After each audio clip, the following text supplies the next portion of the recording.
Dear brothers and sisters in the Lord, ప్రభునందు ప్రియమైన సోదరి సోదరులారా, today's verse for our meditation is taken from the book of Micah, chapter 4, verse 13. ఈ రోజు మన ధ్యానం కొరకు మీకా రాసిన గ్రంథం 4వ అధ్యాయం 13వ వచనం నుండి తీసుకొనబడింది. I will make thine horn iron and I will make thy hoofs brass.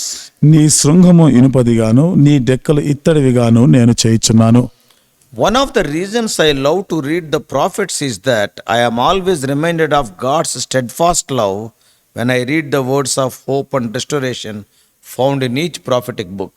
ప్రవక్తలు రాసినటువంటి ఈ మాటలు నేను చదవడానికి ఇష్టపడేదానికి కారణం ఏమిటిదంటే, దేవుడు తన ప్రజల ఎంతో స్థిరమైనటువంటి ప్రేమ వాత్సల్యతను కనపరుస్తూ ఉంటున్నాడు. And also the words of hope and restoration are there. అంతేకాదు, నిరీక్షణ సమకూర్చబడే దాని గురించి మాటలు ఈ ప్రవక్తలు ప్రవచించి రాసినారు. There is certainly a fair amount of indictment and words of impending judgment throughout the prophets. మరి ప్రవక్తలు చెప్పిన మాటలు అంతట్లో కూడా నిశ్చయంగా దేవుని యొక్క తీర్పు ఉగ్రత రాబోతుందని వాళ్ళు ప్రవచించారు. But each of the prophets also speaks of a work of redemption God will do in the lives of his people. అయితే ప్రతి ప్రవక్త కూడా దేవుడు తన ప్రజల జీవితాల్లో తాను జరిగించే విమోచన కార్యాన్ని గురించి కూడా రాసినారు. But the people must repent and return to him with their whole heart. అయితే ప్రజలు మాత్రం పూర్ణ హృదయంతో పశ్చాత్తాపపడి ఆయన వైపుకు తిరగవలసి ఉంటుంది. Here in Micah chapter 4 verses 6 to 13, ఇక్కడ మీకా గ్రంథం 4వ అధ్యాయం 6 నుండి 13 వచనాల్లో గమనిస్తే Micah continues the message of redemption and restoration that we read about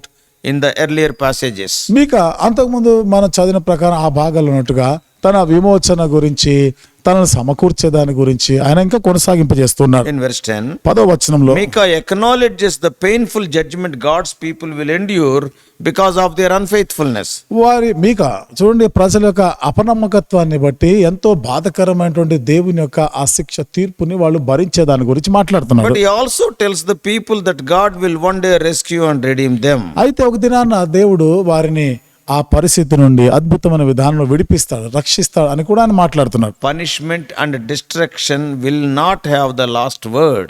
శిక్ష, అంతేకాకుండా మరి నాశనం చేయబడుట, ఇవే ఆఖరి మాటలుగా కావు. Because of their rebellion and sin against the Lord, చూడండి, వారు దేవునికి విరోధంగా తిరుగుబాటు చేస్తూ పాపం చేస్తున్న కారణాన్ని the బట్టి people of Samaria and Jerusalem were told by the prophet Micah that they were destined to be overcome by the enemies and they'll be taken into Babylon. సమరయ యెరూషలేములో ఉన్నటువంటి ప్రజల్ని ఈ ప్రవక్త చూడండి, శత్రువులు వచ్చి మీ పైన దాడి చేసి మీ పైన జయం పొందుతారని ప్రకటించారు. They will be taken into Babylon. బబులోనుకి చెరగా తీసుకొని పోతారని ప్రకటించారు. Other nations would look upon them and rejoice at their demise. మిగతా దేశాల వాళ్ళు వీళ్ళని చూసినప్పుడు, వారి దుస్థితిని చూసినప్పుడు వాళ్ళు సంతోషిస్తుంటారు. However, these nations overlooked the idea that the Lord was watching over Israel and would gather these nations as sheaves into the floor. అయినను దేవుడు ఇశ్రాయేలు గురించి ఆయన చూడండి ఆ పనులన్నీ కూడా మరలా సమకూర్చినట్లుగా ఇశ్రాయేలు ప్రజల కనికరం చూపి వాళ్ళని సమకూర్చుతున్న సంగతి వాళ్ళు పట్టించుకోలేదు, గ్రహించలేదు. Later, God will allow the people of Israel and Judah to rule over them. ఆ తర్వాత దేవుడు ఇశ్రాయేలు యూదా ప్రజలన్నీ వారిపైన పరిపాలన చేయలాగానే చేసినారు. In the verse for our meditation today, నేటి దినం మన ధ్యానం కొరకు ఈ వచనంలో Micah instructed Jerusalem to arise and thresh. మీకా యెరూషలేమునకు సూచనలు ఇస్తున్నాడు, లేచి నీవు అక్కడ తూర్పారబట్టమంటాడు. And that means అంటే దాని అర్థం ఏంటంటే, the Lord was to assemble the nations who were against Israel to Jerusalem like wheat.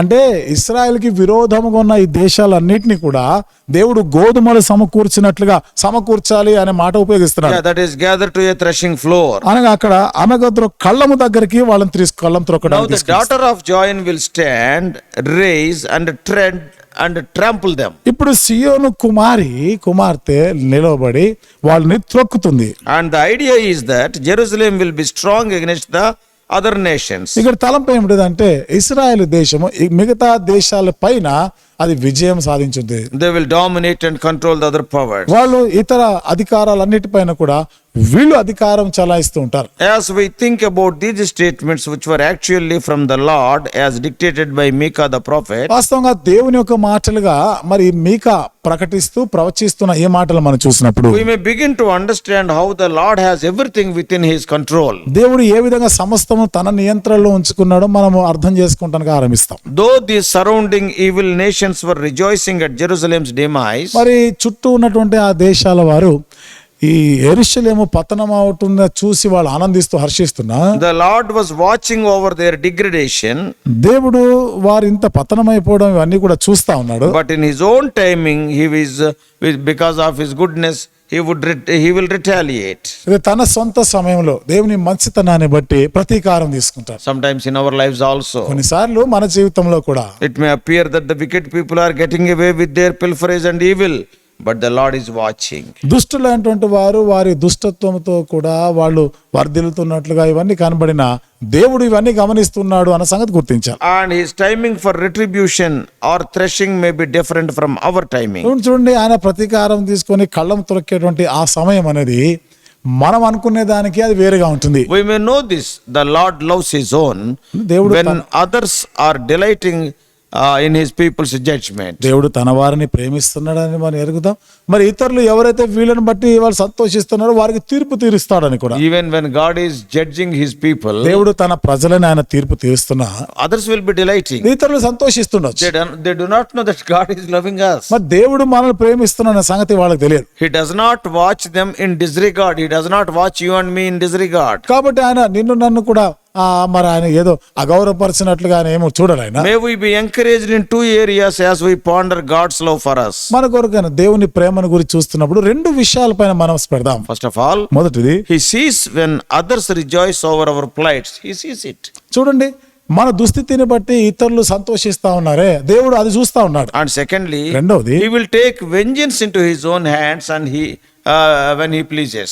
ఆయనే తానే పగ తీర్చుకుంటాడు. తనకి ఇష్టం వచ్చిన విధానంలో ఆయన తీర్పు He is తీరుస్తాడు. a loving God. ఆయన ప్రేమగల దేవుడు. The prophet's object here is to give some alleviation to the faithful, lest they should succumb under their calamities.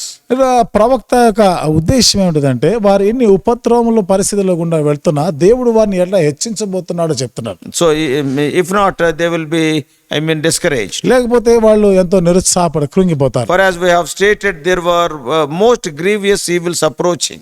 ఇంకా మనం చూస్తాం వారి జీవితంలో ఎంతో బాధకరమైన దుఃఖకరమైనటువంటి పరిస్థితులు గుండా వెళ్ళినవారు. So the summary of the prophet's words is ఈ ప్రవక్త మాటల యొక్క సారాంశాన్ని మనం గమనిస్తే that the faithful were not to be confounded on finding the ungodly proudly triumphing.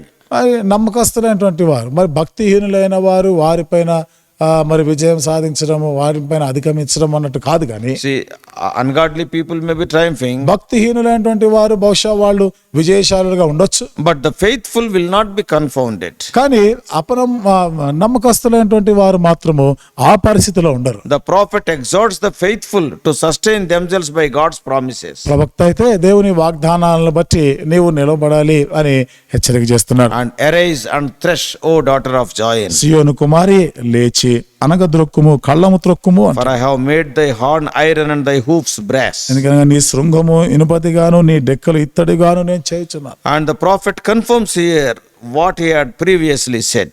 ప్రవక్త ఇంతకు పూర్వం ఏమి చెప్పినాడో ఇక్కడ మళ్ళా He నిశ్చయపరుస్తున్నాడు. exhorts the daughter of Zion to arise. సియోను కుమార్తెని లేచి అని హెచ్చరిక చేస్తున్నాడు. And this same truth ought to be applied for our lives also. ఈ సత్యము మన జీవితాలు కూడా అన్వయింపజేసుకోవాల్సిందిగా. Whenever we are cast down, మనం ఎప్పుడైనా కానీ మన దిగజారిపోయిన స్థితిలో if you ఉన్నప్పుడు, feel that there is no strength, no vigor remains in us, ఇక మనలో ఏ శక్తి బలము లేదు అనిపించినప్పుడు, then how can we rise again?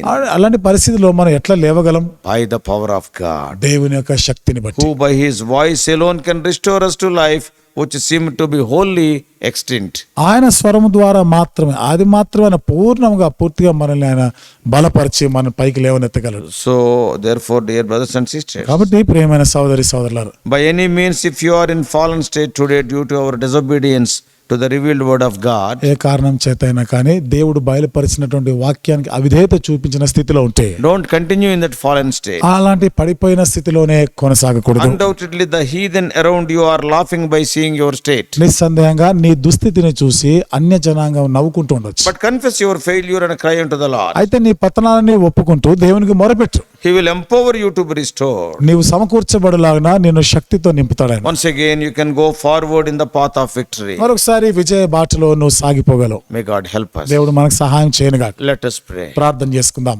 Loving Heavenly Father, ప్రేమగల మా పరలోకపు our తండ్రి, gracious God, కృపగల మా దేవా, how true are the words of the prophet. ఈ ప్రవక్త పలికిన మాటలు ఎంత సత్యమైన. Many times when we disobey you, అనేక పర్యాయాలు మేము మీకు అవిధేయులమైనప్పుడు you will punish us. నువ్వు మమ్మల్ని శిక్షిస్తావు. By seeing us punished, even the ungodly people around us, they will be very happy. మమ్మల్ని నువ్వు శిక్షించుట అన్ని జనులు చూసి వాళ్ళు సంతోషిస్తుండొచ్చు. But we know that, O Lord, thou art going to confound them. అయితే ఒక దినాన్న ప్రభా నువ్వు వారిని శిక్షిస్తావని మేము ఎరిగి ఉన్నాము. O thou art giving to the daughter of Zion, O Lord, wonderful privilege. సియోను కుమార్తెకు అద్భుతమైన ఆధిక్యతల్ని ఇస్తున్నావు. O Lord, the promise of this day is so wonderful. ఈ నేటి దినం యొక్క ఈ వాగ్దానము ఎంతో అద్భుతమైనది. Oh, you want to make their horns iron, దేవా నువ్వు శృంగములను ప్రభా ఇనుపయుగా and చేయాలనుకుంటున్నావు. also their hoofs like the brass. ప్రభా మరి డెక్కలు ఇత్తడిగా చేయాలనుకుంటున్నావు. Thou want to strengthen them. దేవా నువ్వు వారిని Thou బలపరచాలని want to give them victory. ఓ దేవా విజయం ఇవ్వాలని Help కోరుతున్నావు. us to understand these things. ఈ సంగతులని అర్థం Help us not to చేసుకోవాలి. be discouraged at oh all, ప్రభా ఏ పెట్టి పరిస్థితిలో మేము కృంగిపో but enable us నిరుత్సాహపడకూడదు. to confess our failures and enable us to be renewed by thy strength. అయితే మా పతనాలని ఓటమిలని ప్రభా ఒప్పుకుంటూ మీరిచ్చే బలము ద్వారా నూతన పరచబడడానికి సహాయం చేయండి. Speak to us, O Lord. దేవా మాతో We మాట్లాడండి. do pray in the loving name of our Lord and Savior Jesus Christ. మా ప్రభువును రక్షకుడైన యేసుక్రీస్తు వారి ప్రేమగల నామములో ప్రార్థించి వేడుకుంటున్నాము తండ్రి. Amen. ఆమేన్.